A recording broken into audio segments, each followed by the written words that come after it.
ቤተሰቦቼ እንደምን አደራችሁ? ደህና አደራችሁ አላችሁ? እኔ ያለሁ ፈጣሪ ይመስገን። እንዴት ናችሁ? አለሁ በጠዋቱ ደከምኩኝ፣ እግዚአብሔር በጠዋት ደከምኩኝ እና ወይኔ በላችሁ። ለእኔ እኮ ግራ የሚያጋባ ነገር ነው ይሄ ነገር። ግራ ስለተጋባው ነው። ቆይ እኔ የምጠይቀው አንድ ይሄ አቤላ የሚባል ልጅ እየተረገመ አሁን አብርሃም ምንም የራሱን አያውቅም፣ ተኝቷል። እሱ ደግሞ ልጅቷን አምጥቶ ከእሱ ጋር አስተኝቶ ፎቶ ያነሳል። ወይኔ በላችሁ። እስቲ እግዚአብሔርን እኔ በቁም ነገር መነግራችሁ ነገር ምን እንደሆነ ታውቃላችሁ? ቆይ ለአቤል አብርሃም ምን አረገ? ለአቤልን ምን አረገ? እስከዚች ድረስ ይሄ ፈተና ነው። እግዚአብሔር ለአብርሃም ይሄ ፈተና ነው። ምን አረገ? ሩታ ምን አረገች? አቤልን ምን አረገች? ሩታ ምን አረገች? አብርሃምም ምን አረገ? እኔ እኮ ጥያቄ የሆነ ነገር ይሄ ነው። አብርሃም የራሱን አያውቅም፣ ደንዝዟል። ይሄ እሱ አሁን የራሱ አያውቅም። እሱ ደግሞ አቤል ደግሞ አምጥቶ ልጅቷን ከእሱ ጋር አስተኝቶ ፎቶ ያነሳል። ምን አይነት ጉድ ነው? ምን አይነት ጉድ ነው? እስቲ አቤል በእግዚአብሔር ለእግዚአብሔር አትፈራም? እንኳን ሰው ይቅር ነው ለእግዚአብሔር አትፈራም? ግፍ ነው፣ እግዚአብሔርን ግፍ ነው፣ ግፍ ነው። ይሄ ላንተ ግፍ ነው፣ ጥሩ አይደለም። በድንገት ይሞታል። እግዚአብሔርን አንተማ አትዘልቅም፣ እግዚአብሔርን ትሞታለህ። አንተ አሁን ታውቃለህ፣ አብርሃም ራሱን ካወቀ ወደ ሩታ ጋር እንደሚሄድ ታውቃለህ። ቆይ ልጅቷ ስንት ብር ሰጣ ነው አንተ የምትሆነው? ስንት ብር ከልጅቷ በልታል? ለጥቅም ብሎ የሰው ትዳር ትበተናለህ። ጌታ ይገርማል በኢየሱስ ስም። እስካሁን አብርሃም እኮ የራሱ አያውቅም ውዶቼ፣ ታውቃላችሁ ቤተሰቦቼ፣ እስካሁን የራሱን አያውቅም። ግን እንዴት በዚህ ልክ እንዴት በሰው ላይ ትዳር ላይ እንዴት ይጨክናል ሰው?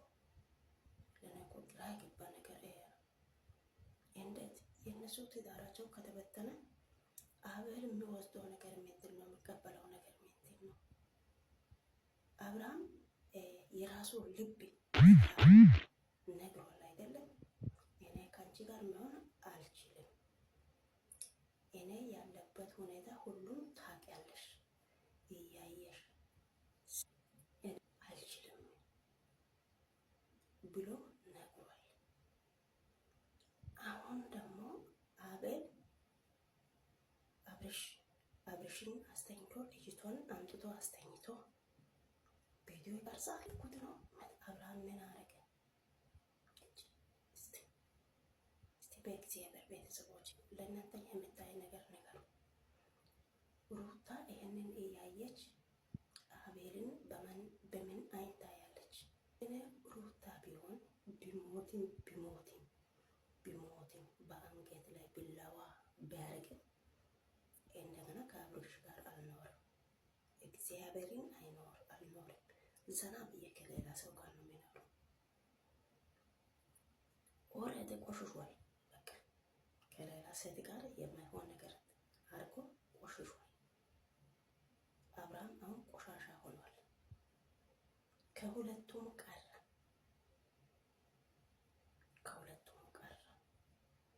የነሱ ትዳራት ሁላችን እንደምናውቅ የነሱ ትዳራቸውን ለመበተን አንድና አንድ ኃላፊነት ወስዶ የሚበተነው ማነው? አቤል ነው። አቤል ለምን እንደዚህ ማድረግ ቻለ? እንዴት? እስቲ አስቡ። እግዚአብሔርን ምን አይነት ስንት ብር ሰጣ ነው እንደዚህ አቤል እንዲሆን ያደረገችው? ቆይ ለምኖ ያመጣ ፍቅር እኮ መቼም አይቀመጥም። ለአብርሃም እስካሁን ልብ ውስጥ ያለችው ሩታ ናት። ግን ሄርሜላ ቆይ ለአንቺ እንተውታ አንቺ የአንቺ ስሜት ደግሞ የተለየ ነው። በኢየሱስ ልጁ ራሱን አያውቅም ደምስሷል። አንቺ ግን እንደዚህ ደግሞ ትሰሚያለሽ እንደ ግማታ ስታስተል ትናንትን ብያለሁ። ምን አይነት ጥሩ ነገር ይዘሽ ነው እንደዚህ የምትሆኝ? የሚገማ ኤምሲ ይዘሽ እኮ ነው ስታስጠል። የሰው ትዳር ትበትኛለሽ። ነገር ለአንቺም አለ እኮ አንቺ ያው ያኛው ትዳሩ ልጆቹ ትተሽ መተሽ እዚህ ጋር ባለትዳሮቹ ትበትኛለሽ። ግን ነገር ለአንቺም አለ። ይሄ እጣ ወደ አንቺ ጋር ይመጣል እንዳትረሽ። እግዚአብሔር እግዚአብሔር ሼም ነው። ቤተሰቦች ምን ይላሉ? ከእንተሽ ነው ሌላ ነገር አይደለም። ወይስ በአልጋ ላይ አልጋውን ለምደሻል ማለት ነው?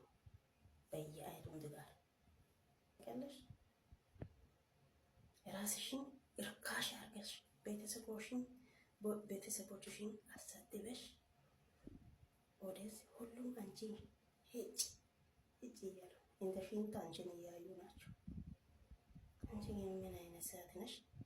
እግዚአብሔርን አትፈሪም? ቆይ ለአበል ስንት ብር ሰተሽ ነው አበል እንደዚህ መሆን የቻለ? ታስጠላላችሁ። እግዚአብሔርን ከሜዳ ውጡ።